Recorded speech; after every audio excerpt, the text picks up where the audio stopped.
অনেক দিন আগের কথা। এক গ্রামে থাকতো এক চাষি। তার একটি গাধা ও একটি গরু ছিল। চাষি বোঝা এক জায়গা থেকে অন্য জায়গায় নিয়ে যাওয়ার জন্য গাধাকে ব্যবহার করত, আর গরুকে দিয়ে হাল চাষ করত। একদিন সকাল থেকে সন্ধ্যা পর্যন্ত এক নাগাড়ে কাজ করে ক্লান্ত হয়ে পড়ে। সে ঘরে ফিরে বিড়বিড় করতে থাকে। সেই দেখে গাধা বলল, আরে বাবা, হয়েছে কি? বিড়বিড় করে কি বলছো? তোরা তো গাধার দল, আমাদের দুঃখ কষ্ট কি বুঝবি? আমাদের দুঃখ কষ্ট কেউ বোঝে না রে, কেউ বোঝে না। বুঝবো না কেন? অবশ্যই বুঝবো। তুই যেমন বোঝা টানিস, আমরাও তেমনি বোঝা টানি। আমাদের মধ্যে তফাৎটা কোথায় দেখি? তফাৎ আছে। গাধাদেরকে বোঝা টানা ছাড়া অন্য কোনো কাজ করতে হয় না, কিন্তু জমি চাষ করা, ফসল মাড়াই করা, গরুর ঘানি টানা, এইসব কষ্টের কাজ আমাদের করতে হয়। কাজ শেষ হওয়ার পর ব্যথা বেদনা, সারা চোখে ঘুম আসে না। তোদের কি এত কষ্ট করতে হয়? গরুর কষ্টের কথা শুনে গাধার মনটা খারাপ হয়ে গেল। গরুকে কষ্ট থেকে রেহাই দেওয়ার জন্য সে একটি বুদ্ধি বের করে। এরপর গরুকে বলল, তুই যদি চাস তাহলে আমি এমন একটি বুদ্ধি দিতে পারি যাতে তোকে আর মাটি যেতে হবে না। গাধার মাথায় আপনার বুদ্ধি আছে নাকি? না না, ওর বুদ্ধিতে চলতে গেলে আমার বিপদ আরো বাড়বে। শোন, মানুষ আমাদের যত বোকা মনে করে, আমরা কিন্তু আসলে তত বোকা নই।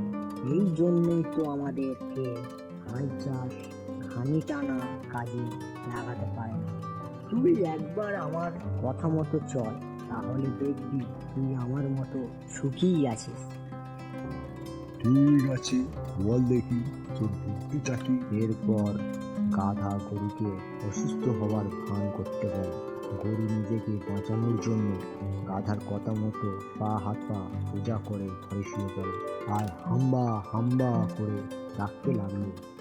কৃষক এসে উঠানোর চেষ্টা করলো, কিন্তু ব্যর্থ হলো। তখন সে গোয়াল থেকে বেরিয়ে এলো, অন্য উপায় ভাবতে লাগলো এবং সেখান থেকে সে চলে গেল। ধন্যবাদ বন্ধু। আরে না না, ধন্যবাদ কি আছে? আরে বাবা, আমার মাথায় কি বুদ্ধি! গাধা খুব খুশি হলো, কিন্তু সেই খুশি বেশিক্ষণ থাকলো না।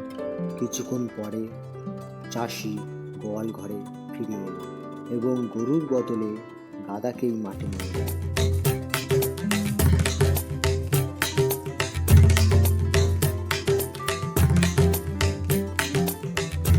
গাধার কাঁধে নাঙল বেঁধে সকাল থেকে দুপুর পর্যন্ত একটানা জমি চাষ করার পর চাষি কিছুক্ষণ জিরিয়ে নেওয়ার জন্য একটি গাছের ছায়ায় বসল।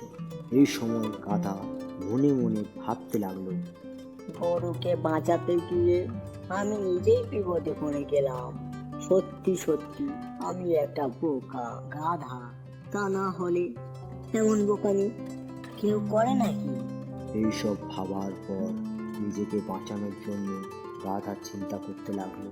হঠাৎ সে গরুকে দেওয়া বুদ্ধিটি কাজে লাগানোর সিদ্ধান্ত নিল। সিদ্ধান্ত অনুযায়ী গাধা জমিতে লম্বা হয়ে শুয়ে পড়ল এবং কান ফাটা চিৎকার করতে লাগলো। চিৎকার শুনে চাষি গাধার কাছে এলো। এরপর গাধাকে মাটি থেকে উঠানোর চেষ্টা করলো, কিন্তু কিছুতেই উঠাতে পারল না। এরপর চাষি তার লাঠি দিয়ে গাধাকে বেধম পেটাতে শুরু করলো। পেটাতে চাষি বলল, মোর গরু কোথাকার, দেখতেই পাচ্ছিস গরুটা অসুস্থ হয়ে পড়েছে। এরপর সব জেনে শুনে তুই কুড়িয়ে শুরু করেছিস, আর যদি কাজ না করিস তাহলে তোকে মেরেই ফেলবো। গাধা দেখলো অবস্থা বিপজ্জনক, তাই সোজা হয়ে দাঁড়ালো এবং ধীরে ধীরে মনোযোগ দিয়ে কাজে লেগে পড়ল। কাজ করার সময় গাধা বিড়বিড় করে বলতে লাগলো, যেভাবেই হোক আজ রাতে গরুকে কৌশলে পটাতে হবে, যাতে কাল সকালে মাঠে যায়। বাড়ি ফিরে সোজা গিয়ে ঢুকলো গোয়াল ঘরে। তাই দেখে গরু বলল, মাঠ থেকে এলি নাকি? এবার দেখলি তো কি কঠিন কাজ আমাদের করতে হয়। না না, মোটেই কঠিন নয়। আমার তো মনে হয় খুবই আরামদায়ক সোজা কাজ এটি। কিন্তু অন্য একটি বিষয়ে আমার মনটা ভীষণ খারাপ। তোকে বললে তুইও কষ্ট পাবি। হাল চাষের চেয়েও কষ্টের কিছু আছে নাকি? ঠিক আছে, খুলেই বল, কষ্ট পাবো না। না না, ব্যাপারটা তেমন কিছু না। আজ দুপুরে যখন মাঠে কাজ করছিলাম, তখন মালিক তার এক বন্ধুকে বলছিল, আমার গরুটা হঠাৎ অসুস্থ হয়ে পড়েছে, মনে হয় আর বাঁচবে না। তাই ঠিক করলাম, কাল যদি ভালো না হয় তাহলে জবাই করে ফেলবো। এ কথা শুনে গরু ভয়ে কাঁপতে লাগলো। তারপর সোজা হয়ে দাঁড়িয়ে বলল, তুই সত্যি বলছিস তো? যদি তাই হয় তাহলে কাল থেকে কাজে লেগে পড়তে হবে।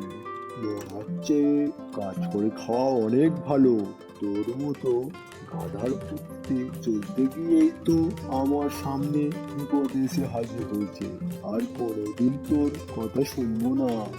তোরে বুদ্ধি দিয়ে তো আমি ও কম শাস্তি পেলাম না। আমি তোর উপকার করতে গেলাম, তুই কিনা আমাকেই দই দিচ্ছিস। জল বড়ই অকৃতজ্ঞ। এইভাবে কটা কাটাকাটির মধ্য দিয়ে রাত পোহালো। পরদিন সকালে চাষি এসে গরুকে ধাক্কা দিতেই সে লাফিয়ে উঠল। তখন গরু আর গাধাকে নিয়ে সে মাঠের দিকে রওনা হলো। যাওয়ার সময় চাষি তার ছেলেকে ডেকে বলল, তুই আরেকটি আঙুর জোয়াল নিয়ে আয়।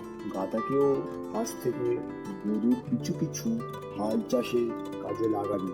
আর শোন, আর একটা মোটা লাঠি নিয়ে আসিস, গাধা আবার সম্ভব করতে পারে।